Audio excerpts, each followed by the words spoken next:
வணக்கம். வாழ்க வளமுடன். ஓம் கம் கணபதியே நமக. ஸ்ரீ குருப்பியோ நமக. ஸ்ரீமாத்ரே நமக. அம்பாளுடைய பரம அனுகிரகத்தினால் 24வது ஸ்லோகம். தேவர்ஷி கண சங்காத ஸ்தூயமானாத்ம வைபவா பண்டாசுர வதோத்யுக்த சக்தி சேனா சமன்விதா அப்படின்னு சொல்லக்கூடிய அற்புதமான நாமம். தேவர்ஷி கண சங்காத ஸ்தூயமானாத்ம வைபவா அப்படின்னு சொல்லக்கூடியது ஒரே நாமாவாக வரக்கூடியது. பிரிச்சோம்னாக்க தேவ ரிஷி கண சங்காத ஸ்தூயமான ஆத்ம வைபவா. தேவர்கள் தங்களுக்கு எப்பெல்லாம் நெருக்கடி, அதாவது இக்கட்டு வருகின்றதோ அப்போ எல்லாம் தங்களுடைய ஆத்மாவாக இருக்கக்கூடிய தேவி அப்படிங்கிற அந்த பாவனையில் பக்தி பண்ணி யாகம் பண்ணி சிதக்னி குண்டத்தில் தேவியை எழுந்தருள பண்ணுவதற்காக அவர்கள் செய்யக்கூடிய வழிபாடு. தேவர்களில் 9 தேவர்கள், 30 முக்கோடி தேவர்கள்னு பார்க்குறோம். இதில் 9 பிரிவாக இருக்கக்கூடிய தேவர்கள். அவர்கள் தேவியை எத்தனையோ அசுரர்களை வதம் பண்ணி எங்களை எல்லா விதமான இடர்களிலிருந்து காப்பாற்றியது போல இப்பொழுதும் அந்த பண்டாசுரன் என்று சொல்லக்கூடிய அந்த மாயையிலிருந்து, அந்த பண்டன் என்று சொல்லக்கூடிய அந்த அசுரனிலிருந்து எங்களை நீதான் ரட்சிக்க வேண்டும் அப்படின்னு சொல்லிட்டு தேவியை வேண்டி விரும்பி அவர்கள் பண்ணக்கூடிய அந்த சிதக்னி யாகத்திற்காக எல்லாரும் கூடியிருக்கக்கூடிய அந்த இது சங்கம். ஆத்மாவாக இருக்கக்கூடியவள் தேவி எப்பொழுதுமே தங்களுடைய ஆத்மாவாக இருப்பதால் நினைத்ததை விரும்பியதை வழங்கக்கூடியதற்கு தாமதமாகாமல் உடனே வர வேண்டும் என்று உபாசிக்கக்கூடியவர்கள். பண்டாசுர வதோத்யுக்த சக்தி சேனா சமன்விதா. பண்ட அசுர வத உத்யுக்த சக்தி சேனா சமன்விதா. இவ்வளவு வார்த்தைகள் இருக்கு அதுல. பண்டன்கிற அந்த அசுரனை வதம் செய்வதற்காக தேவி சக்தி சேனையுடன் கூடியவள். பண்டன்கிறவன் எப்பேற்பட்டவன்? ரொம்ப நிறைய தீய சக்திகளை உடைய ஒரு ரூபம். ரகசியமா பார்த்தோம் அப்படின்னாக்க நம்முடைய ஜீவன் இந்த இருக்குல்ல, ஜீவாத்மா, அது தன்னுடைய ஒரு அவித்யினால், அஜ்ஞானத்தினால், அறியாமையினால் தன்னை என்ன பண்றது, கட்டுப்படுத்திக்கிறதான். தான் தேகம் அப்படிங்கிற அந்த பாவனையில் தான் ஆத்மாங்கிறத மறந்து போய் அது தான் தேகி அப்படின்னு நினைத்து அந்த ஒரு குழம்பக்கூடிய மயங்கக்கூடிய அந்த நிலைதான் பண்டன் அப்படின்னு சொல்லிட்டு சொல்லப்படுகின்றது. அதற்கு அந்த உத்யுக்தம் அப்படின்னாக்க ஒரு முயற்சி, அந்த ஒரு கஷ்டத்திலிருந்து, அந்த ஒரு இக்கட்டிலிருந்து தன்னை விடுவித்து கொள்வதற்காக ஈடுபடுகின்ற ஒரு முயற்சி, அதுதான் சக்தி. அது சேனையாக பறந்து விரிந்து பெருகி அது அஞ்ஞான நிலையில் இருக்கக்கூடிய தன்னுடைய ஆத்ம சக்தியை ஆவரண சக்தியால், அதாவது மறைத்திருக்கக்கூடிய அதை விடுவிக்க வேண்டி நாம் பிரார்த்திக்கக்கூடியதுதான் அந்த தேவி வழிபாடு. அப்போ பண்ட அசுர வத உத்யுக்த சக்தி சேனா சமன்விதா. என்னால இது முடியாது, நீதான் இதை நடத்தி தர வேண்டும், நீதான் இதை செய்ய வேண்டும், நீதான் இதை நீக்க வேண்டும்னு எப்போ ஒருத்தன் அவளுடைய திருப்பாதங்களில் சரணடைகின்றோமோ அப்ப என்ன பண்றா தேவி? பெரிய ஒரு சைன்யத்தோட நமக்கு இருக்கக்கூடிய எல்லாவற்றையும் அவள் முறியடிக்கின்றாள் அப்படின்னு சொல்லக்கூடிய அதி அற்புதமான நாமம். 25வது ஸ்லோகம். சம்பத்கரி சமாரூட சிந்தூர விரஜ சேவிதா அஸ்வாரூடா திருஷ்டிதாஸ்வ கோடி கோடி பிராவிருதா அப்படின்னு சொல்லக்கூடியது ஒரே நாமாவாக வரக்கூடியது. முதல் வரியில வரக்கூடியதும் 2வது வரியில் வரக்கூடியதும் ஒரே நாமா. வார்த்தைகள் மாத்திரம் என்னங்கிறத நம்ம தெரிஞ்சுக்கணும், அவ்வளவுதான். சம்பத்கரி, சம்பத்கரி சமாரூட சிந்தூர விரஜ சேவிதா. தேவி சம்பத்கரி, தன்னுடைய சக்தியிலிருந்து, தன்னுடைய சேனை, அது எல்லாத்திலிருந்தும் ஒரு சக்தியை தோற்றுவிக்கிறார். தன்னுடைய கைகளில் இருக்கக்கூடிய பாச அங்குசத்திலிருந்து 2 தேவிகள். அப்போ இங்க அவள் யானைப்படை, அதாவது 4 விதமான படைகள் இருக்கும் தேவிக்கு எப்பவுமே. ஒரு ராஜான்னு இருந்தா ஒரு 4 விதமான சதுரங்க பலேஸ்வரின் பின்னாடி ஒரு நாமம் வரும். இப்ப 4 விதமான படைகள், அதுல யானைப்படை. இப்போ தன்னுடைய யானைப்படைக்கு ஒரு லீடர், தலைவியாக யார் ஆக்குறா? சம்பத்கரி. சம்பத்னால என்ன? செல்வத்தை கொடுக்கக்கூடியவள். எப்பவுமே யானைங்கிறது அந்த சம்பத்தினுடைய ஒரு அடையாளம், செல்வத்தினுடைய சின்னம்னு வச்சுக்கலாம். ஏன்னா லக்ஷ்மி தேவி பார்த்தாலே தெரியும், 2 பக்கமும் 2 அதாவது அபிஷேகம் செய்யற மாதிரி 2 யானைகள் இருக்கிற மாதிரி நம்ம பார்க்கிறோம். அப்போ சம்பத்கரிங்கிறது தேவியினுடைய யானைப்படை தலைவியாக இருக்கக்கூடியவள். அந்த யானை பேர் என்னன்னு கேட்டாக்கா ரண கோலாகலம் அப்படிங்கிற யானை மேலதான் அந்த தேவி அங்குசம், தேவியினுடைய பாசம் அங்குசம்னு பார்க்கறோம். இப்ப அங்குசத்திலிருந்து வெளிவந்தவள் சம்பத்கரி தேவி. அப்ப அங்குசம்னா என்ன? நம்முடைய செயல்களை, நம்முடைய மனதை கட்டுப்படுத்தக்கூடிய. இப்ப யானை அவ்வளவு பெரிய உருவமாக இருந்தாலும் ஒரு சின்ன அங்குசத்திற்கு கட்டுப்படுவது போல தேவியினுடைய அங்குசம் நம்முடைய எல்லா விதத்திலும் நம்மை கட்டுப்படுத்தக்கூடியது. துர்புத்தி கெட்ட வழியில் போகாமல் இருப்பதற்காக நம்மை கட்டுப்படுத்தக்கூடியது. ஸோ சம்பத்கரி சம ஆரூட சிந்தூர விரஜ சேவிதா, நம்முடைய ஆணவம்னு கூட எடுத்துக்கலாம் அந்த இடத்துல. அங்குசம்ங்கிறது நம்முடைய அகம்பாவம், ஆணவத்தை குறிக்கக்கூடிய ஒரு குறியீடாகும். நம்முடைய புலன்களை நல்வழிப்படுத்துபவள், நிறைய அர்த்தத்தில் எடுத்துக்கலாம். நேரான வழியில் நம்மை நடத்துபவள். ஏன்னா நல்ல வழியில போறதுங்கிறது சம்பத், அதுவே தீய வழியில போனோம்னா அதுதான் ஆபத்து. இப்ப சம்பத்து ஆபத்துங்கிறதுக்கு ஜஸ்ட் அதுவே ஒரு இதுவா வித்தியாசமா வச்சுக்கலாம். ஸோ யானைங்கிறது இந்த இடத்துல நம்முடைய அகங்காரத்தினுடைய ஒரு குறியீடாகவும் வச்சுக்கலாம். அடுத்தது அஸ்வாரூடா திஷ்டிதாஸ்வ கோடி கோடி பிராவிருதா. அஸ்வாரூடாங்கிறது தேவியினுடைய குதிரைப்படையினுடைய சக்தி. நம்முடைய மனசுதான் குதிரை. அந்த குதிரை பேர் என்ன? அபராஜிதம்னு பேர். தேவியினுடைய குதிரை பேர் அபராஜிதம்னு பேர். அப்படின்னா யாராலும் ஜெயிக்க முடியாதது, வெல்ல முடியாதது. தேவியினுடைய பாசத்திலிருந்து படைக்கப்பட்டவள்.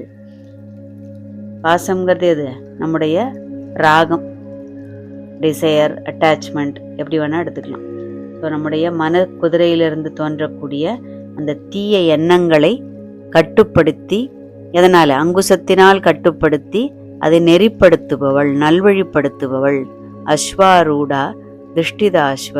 அஸ்வாரூடம்ங்கிறது குதிரைன்னு வச்சுக்கலாம், பிராணன்னு வச்சுக்கலாம். ஏன் பிராணனை நியந்திரிக்க தெரிந்தவன் என்ன ஆயிடுறான்? ஞானியாக மாறி விடுகின்றான் இல்லையா? பிராணன் தான் எல்லாவற்றிற்கும் ஆதார சக்தி.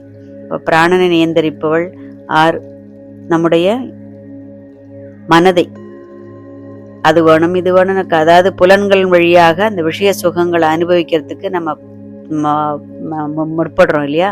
அதிலிருந்து நம்மை ரட்சிப்பவள். எது நல்லது எது தீமைன்னு காட்டி கொடுத்து அதிலிருந்து நம்மை ரட்சிப்பவள். புலன்கள் தரக்கூடிய அந்த நிறைவான அந்த சுகத்திற்கு நம்மை நல்வழிப்படுத்துபவள். கெட்ட வழியில் செல்லாமல் தடுப்பவள். நிறைய அர்த்தத்தில் எடுத்துக்கலாம்.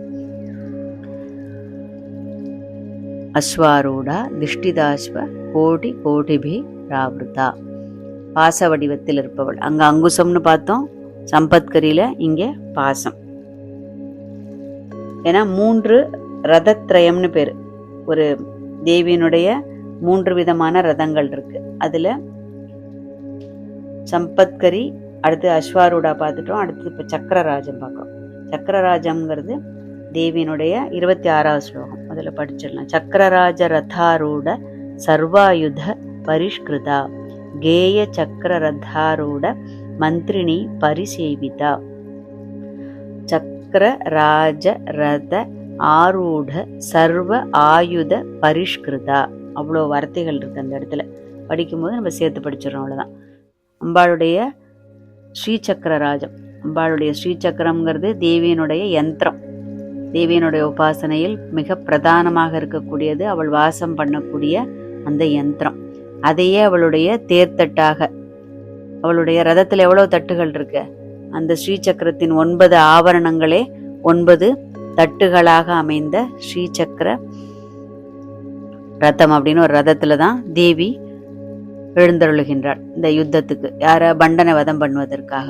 அந்த 9 தட்டுகள், அதுல சர்வானந்தமய சக்கரம்ங்கிறது அதனுடைய கொடியாக அமைந்திருக்கின்றது. தேவியினுடைய எல்லா பரிவார தேவதைகளும் அந்த தட்டுல எல்லா இதுலையும் அவர்கள் சம்ரக்ஷணம் பண்ணி தேவியை, அவளுடைய சைன்யத்திற்கு ரொம்ப ஹெல்ப் பண்ணக்கூடியவர்களாக. எல்லாமே தேவி தான், தேவியிலிருந்து வந்தவர்கள் தான் தேவியினுடைய யோகினி தேவதைகள்னு சொல்லிட்டு பார்க்குறோம்.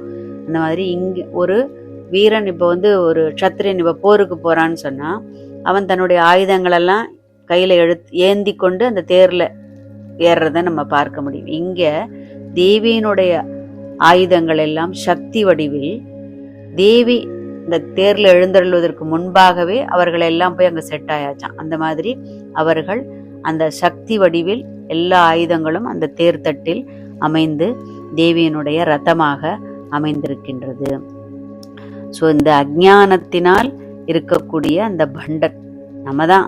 பண்டாசுரனா எங்கேயோ இருக்கிறதா நம்ம நினைச்சுக்க கூடாது. நம்முடைய அவித்தியால், நம்முடைய அஞ்ஞானத்தினால் நாம யாரு, நாம பிரம்மஸ்வரூபம், நாம் அந்த பரமாத்மாவினுடைய ஒரு துளி அப்படிங்கிற அந்த ஒரு பாவத்தை மறந்து அஞ்ஞானத்தினால் கட்டுண்டு இந்த தேகம்தான் நான் அப்படின்னு நினைக்கின்றோம் இல்லையா. நாம எல்லாருமே ஒரு விதத்துல பண்டன் தான். ஸோ இந்த ஆவரண சக்தியுடன் இருக்கக்கூடிய இந்த ஜீவனை ஆவரண தேவதைகளுடன் கூடிய சக்கரராஜ ரதத்தில் தேவி சக்தியுடன் தன்னுடைய சேனையுடன் வந்து அதை வெற்றி கொண்டு நம்மை யதார்த்த ஸ்வபாவத்தை, ஸ்வரூபத்தை நமக்கு புரிய வைக்கின்றாள். இதுதான் ரகசியம் இந்த இடத்துல. கேய சக்கர ரதாரூட மந்திரினி பரிசேவிதா. கேய சக்கரம் என்று சொல்லக்கூடியது தேவி தன்னுடைய கரும்பு வில்லிலிருந்து ஷியாமலா தேவி எப்படி இருப்பாளாம், நல்ல கண்ணங்கரேல்னு கார்மேகம் மாதிரி இருப்பாளாம் ஷியாமலா. அதாவது பச்சையும் கருப்பும் கலந்த ஒரு வர்ணத்தில் இருக்கக்கூடியவள் ஷியாமலா தேவி. சங்கீதத்தினுடைய அதிதேவதை. ஒரு கையில வீணையும் ஒரு கையில கிளியையும் வைத்து கொண்டிருப்பவள். அந்த வீணையனுடைய நாதம் நம்ம நார்மலி மனசுக்கு ரொம்ப ஹிதத்தை கொடுக்கக்கூடியது இல்லையா. ஆனா அவளுடைய இப்ப இந்த யுத்தத்துல அந்த எதிரியுடைய மனசில் அப்படியே ஹிருதயத்தை பிளக்கிற அளவுக்கு இருக்கக்கூடிய அந்த நாதத்தை உடையவள். வேதங்களே கிளியாக தன்னுடைய கையில் பிடித்து கொண்டிருப்பவள். இந்த ஷியாமலா தேவி யாருன்னு பார்த்தோம்னா மதங்க முனிவர்னு ஒரு முனிவர், அவருடைய பிரார்த்தனைக்காக தேவி அவருக்கு மகளாக ஜனித்தவள். மதங்க முனிவரின் மகள் மாதங்கின்னு பார்க்குறோம். அவள் தான் ஷியாமலா, சங்கீதத்தினுடைய அதிதேவதை. ரொம்ப இனிமையான அதாவது வாக் சக்தியையும் மனோவசீகரம் அப்புறமா என்ன சொல்லுவோம் சங்கீதத்தை கொடுப்பவள். அப்படி தேவியினுடைய நிர்வாக பொறுப்பில் இருக்கக்கூடிய முக்கியமான ஒரு தேவி. தேவியினுடைய பரிவாரங்கள் அதாவது தேவிக்கு அடுத்த ஸ்தானத்தில் இருக்கக்கூடியவர்கள். ரொம்ப பிரதான ஒரு தேவியினுடைய பிஏன்னு வச்சுக்கலாமா. தேவியினுடைய பிரதான ஆலோசகர்கள் ரொம்ப முக்கியமானவள். அப்படின்னா என்ன, மந்திரத்தின் சொரூபத்தில் இருக்கக்கூடியவள். ஏன்னா எந்த ஒரு டிஸ்கஷனோ ஒரு அமெண்ட்மெண்ட்டோ என்ன உடனே வெளியில வராது. முதல்ல அது ரொம்ப ஒரு ஆலோசனை நடந்து அதை இம்ப்ளிமெண்ட் பண்றதுக்கு முன்னாடி அது வெளியில் வராது இல்லையா. அந்த மாதிரி தேவியனுடைய மந்திரங்கள் எவ்வளவுக்கு எவ்வளவு ரகசியமாக, அப்படின்னா குஹ்யம்னா இந்த இடத்துல ரொம்ப ரகசியமான மனசுக்குள்ள சொல்லிக்கிறதோ இல்லை அடுத்தவர்களுக்கு தெரியாம இருக்கணுங்கிறது இல்லை. யாருக்கிட்ட அது போய் சேர்ந்தால் அது அவர்கள் அதனுடைய வேல்யூ உணர்வுடையோர் மதிக்கின்ற மாணிக்கம்னு அபிராம்பட்டர் சொல்ற மாதிரி அவர்களுடைய அந்த உணர்விற்கு ஏற்றவாறு அந்த மந்திரங்கள். ஏன்னா நானும் தானே சொல்றேன், இவ்வளவு காலமா இந்த மந்திரம் சொல்றேனே, அந்த மந்திரம் சொல்றேன், இந்த பாராயணம் பண்றேன், அந்த பாராயணம் பண்றேன்னா அதனுடைய உணர்வை, அதனுடைய மதிப்பை, அதனுடைய வேல்யூ தெரிந்து அதை பிரயோகிக்கக்கூடியவர்களுக்கு அதனுடைய மதிப்பை வெளிப்படுத்துபவள். ஏன்னா அது எல்லாருக்கிட்டையும் ஒண்ணுமே இல்லாம டக்குன்னு அது வெளியாகிடுச்சு, பகிரங்கமாயிடுச்சுன்னு வச்சுக்கோங்க, அதுக்கு மதிப்பு கிடையாது. அப்ப அதனால் அந்த மந்திரத்தை அளிப்பவர் மந்திரினி. அதனால் அவள் தேவியனுடைய மந்திரினி தேவதையாக இருக்கக்கூடியவள். தேவியனுடைய அதனாலதான் ரொம்ப ரொம்ப குஹ்யமாக இருக்கக்கூடிய தேவியனுடைய மந்திரங்கள் ரொம்ப குஹ்யமாக இருக்கக்கூடியது. இங்க ரொம்ப முக்கியமான ரகசியம் இது. ஸோ ஷியாமலா தேவி தான் மந்திரினின்னு பேரு. ஸோ அவளுக்கு உள்ள தேர் தான் கேய சக்கரம்னு பேர். இது 7 தட்டுகளை உடையது. ஏன்னா சங்கீதத்துல 7 ஸ்வரங்கள் இருக்கிற மாதிரி அந்த தேர் அசையும் போதே அந்த சங்கீதத்தினுடைய ஒலி கேட்குமா. அதனால அவளுடைய 7 தட்டுகளிலும் அந்த 7 ஸ்வரங்களாக அமைந்திருக்கக்கூடியது. ரொம்ப அதி அற்புதமானது. ரதத்ரயம்னு பேரு. கேய சக்கரம், கிரி சக்கரம், சக்கரராஜம், இது 3ம் ஒன்னாதான் வருமா எப்பவுமே. அந்த மாதிரி அவ்வளவு அழகான உள்ள அர்த்தங்களை புரிந்து கொண்டால் படிக்கும்போது அவ்வளவு ஒரு ஆனந்தம் வரும். படிக்கும்போது நம்ம அறியாமலேயே நம்முடைய மனக்கண் முன்னால அந்த அர்த்தங்கள் எல்லாம் அப்படியே புரிய வந்ததுன்னா லயிச்சு போய் படிப்பதற்கு ரொம்ப ரொம்ப உதவியாக இருக்கும். அதனால் அதனுடைய அறிவோம் அவளின் 1000 நாமங்களை, பணிவோம் அவள் திரு பாதங்களை. வாழ்க வளமுடன்.